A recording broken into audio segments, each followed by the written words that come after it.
Hi friends, சக்கரவள்ளி கிழங்கு pan கேக்கு இந்த மாதிரி செய்யலாம் வாங்க. அதுக்கு நான் சக்கரவள்ளி கிழங்க இந்த மாதிரி வேக வச்சு தோல் எல்லாத்தையும் நீக்கி கையால மசிச்சு எடுத்துக்கிட்டேன்.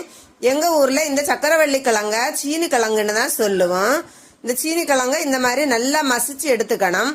தேவையான அளவு ஒரு முட்டையோ அல்லது 2 முட்டையோ நாம சேர்த்துக்கலாம். சேர்த்து ஒரு 3 ஸ்பூனு மைதா மாவும் இது கூட சேர்த்து தேவையான அளவு நாட்டு சர்க்கரையும் சேர்த்து இதை நல்லாவே கலந்து எடுத்துக்கலாம். பாருங்க, இந்த மாதிரி பதத்துக்கு நாம கலந்துட்டு அதுக்கப்புறம் தேவையான அளவு கொஞ்சம் கொஞ்சமா தண்ணி சேர்த்து நாம கலந்து எடுத்துக்கலாம். பதம் இந்த மாதிரி இருக்கணும்.